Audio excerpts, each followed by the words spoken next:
ब्रज क्षेत्र पर इंद्र का हमला, कृष्ण का इंतजार। हमारे देश में एक धार्मिक कथा सुनाई जाती है जिसमें ब्रजवासियों से बारिश के देवता इंद्र नाराज हो गए क्योंकि ब्रजवासियों ने कृष्ण भगवान के कहने पर इंद्रदेव की पूजा बंद कर दी थी। गुस्सा इंद्र ने ब्रज में मूसलाधार बारिश कर दी, सब डूबने लगा। तो भगवान कृष्ण ने गोवर्धन पर्वत उठाकर ब्रजवासियों की रक्षा की। तब से गोवर्धन की पूजा होने लगी। उसी गोवर्धन की परिक्रमा करने वाले भक्तों को एक बार फिर इंद्र के क्रोध का शिकार होना पड़ रहा है। वो कृष्ण को याद कर रहे हैं। ये पूरा मामला है क्या, देखिए हमारी इस रिपोर्ट में। ब्रज क्षेत्र में आसमानी आफत आई। आगरा में ताजमहल तक में पानी भर गया तो मथुरा में गोवर्धन की परिक्रमा भक्त पानी में डूबकर कर रहे हैं। मथुरा के इर्द गिर्द के 84 कोस का इलाका कहा जाता है ब्रज क्षेत्र।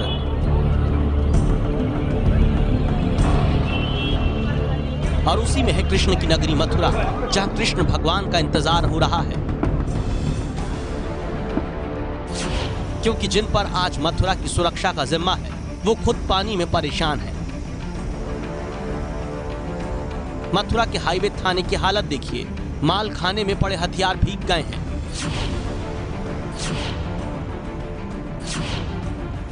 जरूरी दस्तावेज गीले हो चुके हैं। घुटने तक वर्दी मोड़कर डूबी चौकी पर बैठकर काम करना पड़ रहा है। फायर ब्रिगेड की गाड़ी पहुंची, कुछ नहीं कर पाई तो मजबूरी में आला अधिकारी से मदद मांगनी पड़ रही है। ये मशीन आई है फायर टेंडर की, वो तो मशीन बिल्कुल बेकार है, समर जैसी मशीन है। अब उससे पानी कहाँ निकल पाएगा इतना, मतलब जो पानी का रिश्ता जो बढ़ता चला जा रहा है। या तो नगर पालिका की क्या बोलते हैं मशीन को भेज दिया जाए तो व्यवस्था हो ही जाएगी। बाबू ऐसा है ना, माल खाना भी है, सरकारी रसिया भी है, कार्यालय में पानी भर गया है, ये समस्या है। 24 घंटे लगातार बारिश हुई। आज गुरु पूर्णिमा है। लाखों श्रद्धालु दिन भर ब्रज में गोवर्धन पर्वत की परिक्रमा करते हैं। इस बारिश पानी में चक्कर लगाने को मजबूर है। वैसे सरकार भक्तों के कष्ट को लेकर कितनी गंभीर है ये जान लीजिए। 3 दिन के लिए हेलीकॉप्टर से परिक्रमा का इंतजाम है। अब जो 2700 रुपए में टिकट नहीं खरीदेगा उसे इसी तरह तैर कर परिक्रमा करने के लिए छोड़ दिया गया। मथुरा वृंदावन नगर पालिका से अब नगर निगम बना दिया गया, लेकिन इंद्र भगवान जब बरसते हैं तो आज भी कृष्ण ही याद आते हैं। वृंदावन के राधा निवास में घरों में पानी घुस गया और हालत ये कि दिल्ली मथुरा हाईवे पर 8 किलोमीटर लंबा जाम लग गया। ब्रज क्षेत्र में मथुरा से आगे बढ़े तो आगरा में भी नेशनल हाईवे 2 की हालत देखिए। स्टीमर चलाने की नौबत है, स्कूटर गड्ढे में फंसा है। अंदाजा लगाइए गाड़ियां कैसे निकल रही हैं। इसी आगरा में जिस ताजमहल को निहारने दुनिया भर के लोग आते हैं वहां पानी भी ठहर गया। देखिए ताजमहल के सामने गार्डन में पानी भरा है और फुटपाथ पर पर्यटक दिख रहे हैं। 2 हफ्ते पहले ही सुप्रीम कोर्ट ने कहा था ताजमहल को संरक्षण दो या ध्वस्त कर दो। अब सुरक्षा तो ऐसी हो रही है कि पानी भी ताजमहल परिसर में जमा हो रहा है। आगरा देहात की चावली की तस्वीर है ये। बारिश से मकान कैमरे पर धराशायी हो गया। मकान खाली होने की वजह से किसी की जान नहीं गई। गिनते चले जाइए, गिन नहीं पाएंगे। जल्द समाधि ले ली है इन कारों ने। आगरा की जगदीशपुरा की ये तस्वीरें हैं। कारों की केवल छत नजर आ रही है।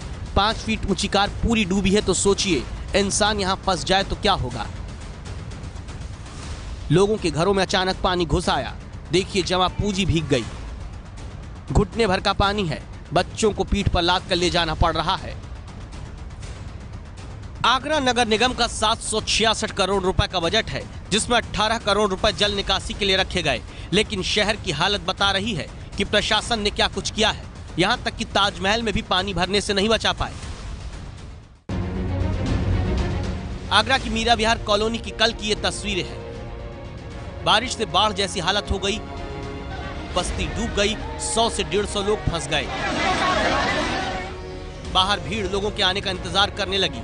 पुलिस भी पहुंची, लेकिन उससे पहले लोग प्लास्टिक के सामान से बनी अस्थायी नाव से खुद निकलने लगे, जान जोखिम में डालकर, क्योंकि सिस्टम पर यकीन नहीं होता कब मदद के लिए आए। बारिश बुरी नहीं होती, बारिश से निपटने की नीतियां ना बनाने वाले बुरे होते हैं। इसकी गवाही सुनाने हम आपको मेरठ लेकर चलते हैं, जहां बारिश में फंसी हुई है एक स्कूल बस और मकान के नीचे दबे हैं 2 मासूम बच्चे। देखिए और सावधान रहिए।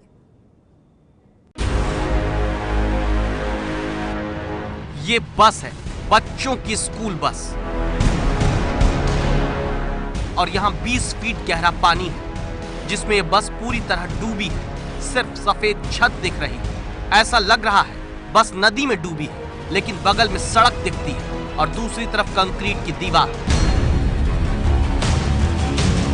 अब इस तस्वीर को देखिए, ये रेलवे अंडरपास है, दिल्ली से सटे मेरठ के चंदसारा हॉल्ट का रेलवे अंडरपास। भीतर लबालब पानी भरा है। बस ड्राइवर को पता ही नहीं चला कितना पानी है। जैसे ही बस अंडरपास में दाखिल हुई, बंद हो गई। आनन फानन में बच्चों को बाहर निकाला गया। 1.5 दर्जन बच्चे सवार थे, जिसमें 10 बच्चों को तो तुरंत बाहर निकाल लिया गया, बाकी फंसे रह गए, जिन्हें 20 गांव वालों ने मिलकर किसी तरह निकाला। ये देखिए चंदसारा गांव में ये क्या हुआ है, जल भराव।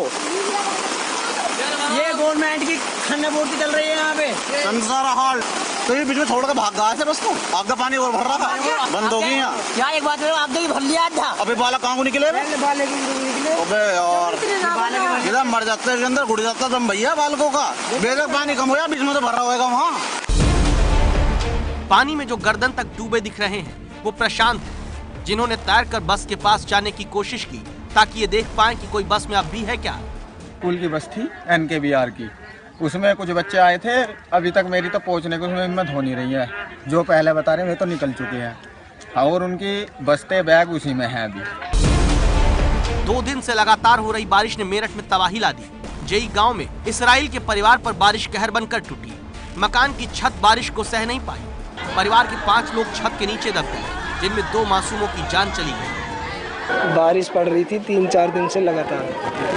उसके बाद ये छत गिरी है, 4 लोग घायल हुए, 2 मर चुके। लिसारी गेट पर इस्लामाबाद पुलिस चौकी ढह गई।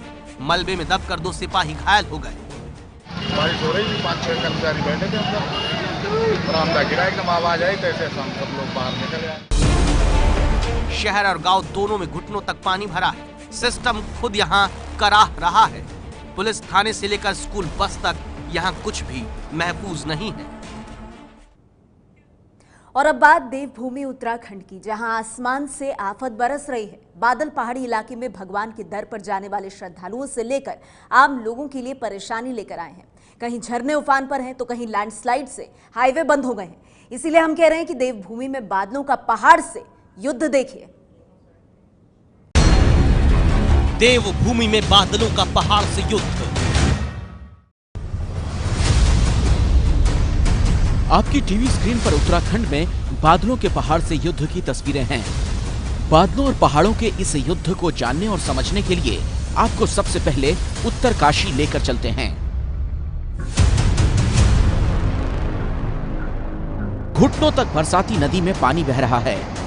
एक तरफ ऊंचे ऊंचे पहाड़ हैं, जहां से लैंडस्लाइड से मलबा गिरने का खतरा है, तो दूसरी तरफ खाई में गिरने का डर है। लेकिन देखिए कैसे इन 2 रस्सियों के सहारे ये पुलिसकर्मी महिला को नदी पार करा रहा है। इसके बाद जब दूसरी तरफ से गेरुए रंग के कपड़े में ये श्रद्धालु नदी पार करने लगा, तो पुलिसकर्मी ने रस्सी के सहारे उसे पकड़कर नदी पार कराई।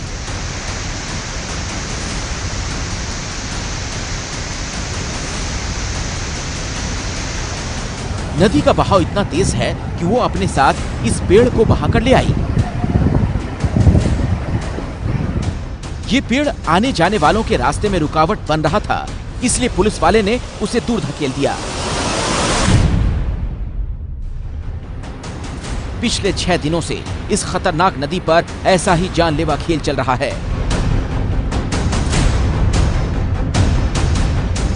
21 जुलाई को डाबरकोट के पास हुए लैंडस्लाइड से यमुनोत्री हाईवे बंद है। यमुनोत्री धाम जाने वाले श्रद्धालुओं को 6 किलोमीटर पैदल चलकर ओजरी होते हुए स्याना चट्टी जाना पड़ रहा है। यमुनोत्री हाईवे बंद होने से 20 गांवों का संपर्क कट गया है, इसलिए श्रद्धालुओं के साथ साथ गांव वाले इसी रास्ते से होकर गुजर रहे हैं।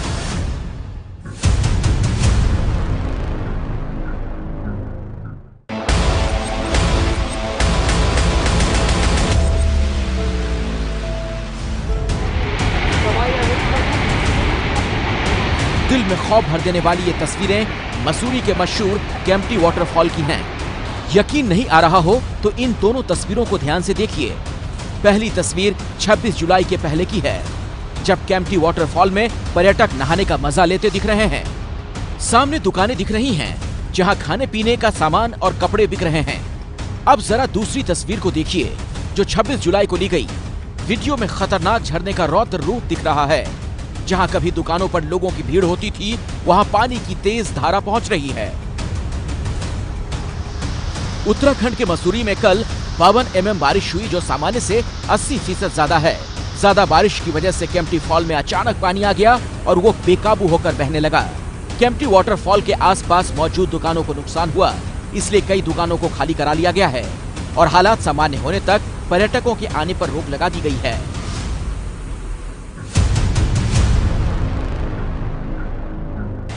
इन लोगों को देखिए कैसे जान हथेली पर रखकर इस खतरनाक रास्ते को पार कर रहे हैं। ये महाशय तो किसी मजबूर आदमी को पीठ पर बैठाकर रास्ता पार कर रहे हैं। इस खाई को देखिए, वो इतनी गहरी है कि अगर किसी का पैर फिसल जाए तो मौत निश्चित है। दिल में खौफ भर देने वाली ये तस्वीरें उत्तराखंड के पिथौरागढ़ की दारमा घाटी की हैं, जहां कभी आने जाने के लिए रास्ता हुआ करता था, उसे भूस्खलन ने बर्बाद कर दिया है। सड़क दूर दूर तक नजर नहीं आ रही। कुछ दिख रहा है तो बस पहाड़, पत्थर और मिट्टी।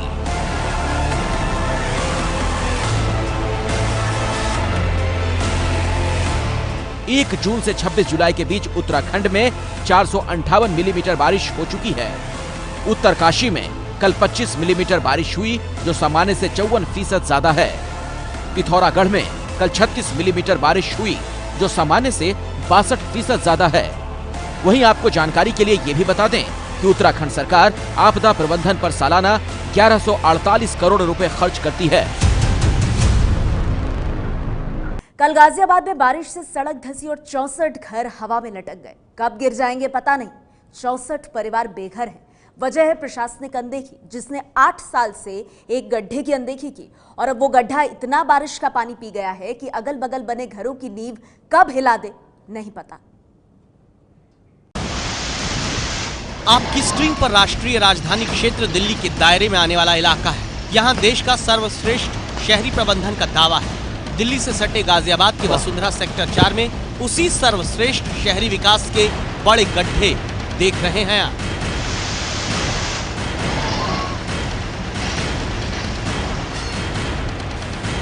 गुरुवार सुबह कुछ घंटों की बारिश के बाद वसुंधरा की वार्तालोक सोसाइटी और प्रज्ञा कुंज सोसाइटी के बीच बनी ये सड़क भरभरा कर धंस गई।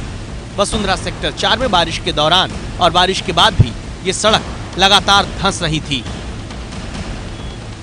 पीछे जो आप देख रहे हैं कैमरे में, वो वार्तालाप सोसाइटी है और ठीक इस साइड जहां पर मैं खड़ी हूं वो प्रज्ञा कुंज सोसाइटी। अब मैं आपको बता दूं कि दो सोसाइटी के बीच में ये जो सड़क है ये सुबह 7:30 बजे धंस गई और इस वक्त आप देख रहे हैं लाइव तस्वीर किस तरीके से जो सड़क है वो लगातार धंस रही है और जो हिस्सा है वो आगे की ओर बढ़ता जा रहा है। चंद घंटों की बारिश के बाद जो तस्वीर निकलकर सामने आई वो कितनी भयानक है, अब आप खुद देखिए। वार्तालोक और प्रज्ञा कुंज के निवासी हवा में लटक गए। उनके ऊपर घर गिरने का खतरा मंडराने लगा। सामने मटमैले पानी से भरा गड्ढा है और नीचे धंसी हुई सड़क। आसमान में लटकी वार्तालोक सोसाइटी की ये तस्वीरें डराती हैं। कब सड़क की तरह ही 4 माले की ये वार्तालोक सोसाइटी जमीन में धंस जाए कहा नहीं जा सकता। आपको बता दें कि मटमैले पानी से भरा ये गड्ढा पिछले 8 साल से इसी तरह खुला है, लेकिन गुरुवार को अचानक इस गड्ढे ने वार्तालोक सोसाइटी की जमीन छीन ली और बुधवार तक प्रज्ञा कुंज और वार्तालोक सोसाइटी में रह रहे 64 परिवार अचानक बेघर हो गए। मेरे कैमरा पर्सन आपको दिखाएंगे कि किस तरह से ये इतना बड़ा गड्ढा हुआ था। ये पूरी सोसाइटी जो है यहाँ पर एक बन रही थी। आपको बता दें कि 3 ऐसी सोसाइटीज़ थी जिनके बिल्कुल सामने एक सोसाइटी बनना चाह रही थी, लेकिन क्योंकि ये हाई राइज बिल्डिंग्स होने वाली थी इसलिए एक सोसाइटी के जो बिल्डर है उसने इस पर केस किया, उस पर स्टे लगाया गया और उसके बाद जो ये गड्ढा हुआ इसको ना तो कभी भरा गया। हमने कल आपको दिखाया था कि सड़क धंसने के बाद प्रशासन ने 64 परिवारों को घर खाली करने के निर्देश तो दे दिए थे, लेकिन घर छोड़कर ये कहां जाएंगे इसकी कोई व्यवस्था नहीं की गई। एबीपी न्यूज संवाददाता निधिश्री और श्रेया बहुगुणा आज इन परिवारों से मिले। प्रशासन की लापरवाही से एक पल में बेघर होने की बेबसी क्या होती है, आप खुद इन परिवारों से सुनिए। प्रशासन ने बोल दिया कि घर खाली कर दो, पर इसका अल्टरनेट क्या है कुछ नहीं बताया। मेरे ससुर जी हैं 90 साल के, उनको पैरालिसिस भी है। 9 जने हैं फैमिली में, हम जॉइंट फैमिली हमारी, मतलब मेरी देवरानी है, हम लोग जॉइंट फैमिली है। अब इतने लोग एक के घर में जाके तो रह नहीं सकते। ससुर जी को वहाँ रखा, फिर दूसरी जगह कहीं गए, बच्चों के यूटी चल रहे हैं। आज जमीन धंसने के 24 घंटे बीत जाने के बाद गाजियाबाद प्रशासन की नींद खुली और 2 जेसीबी की मदद से सड़क को बालू से भरा जा रहा है। जिस तरह अस्थायी रूप से सड़क को भरकर गाजियाबाद नगर निगम अपना पल्ला झाड़ रहा है, उससे आने वाले दिनों में एक बड़े हादसे की आशंका बनी है। सरकार से उम्मीद करते हैं गड्ढा भरा जाए, सड़क अच्छे से पक्की बनाई जाए, ये गनी बैग्स के भरोसे बिल्डिंग को ना छोड़ा जाए और शाहबारी का हादसा दोबारा रिपीट ना होने दिया जाए। राष्ट्रीय राजधानी क्षेत्र दिल्ली से सटे शाहबेरी इलाके में जलभराव से एक इमारत दूसरी पर गिर गई और 10 लोगों की मौत हो गई थी। हालांकि गाजियाबाद की जिला अधिकारी और गाजियाबाद विकास प्राधिकरण की उपाध्यक्ष ऋतु महेश्वरी ने गड्ढे बनाने वाले बिल्डर के खिलाफ FIR दर्ज करने के साथ साथ वार्तालाप सोसाइटी के बिल्डिंग में हुए नुकसान की भरपाई करने का आश्वासन दिया है। बिल्डिंग पूरी तरह से सुरक्षित है और जो भी नुकसान इस बीच में बारिश की वजह से वहाँ पे हुआ है, उसकी पूरी भरपाई आवास विकास परिषद और नगर निगम द्वारा कराई जाएगी। इसके अतिरिक्त जिस कॉन्ट्रैक्टर का वो लैंड था, उस पे FIR कराने के निर्देश भी आवास विकास को दे दिए गए। ये है ABP न्यूज़, आपको रखे आगे।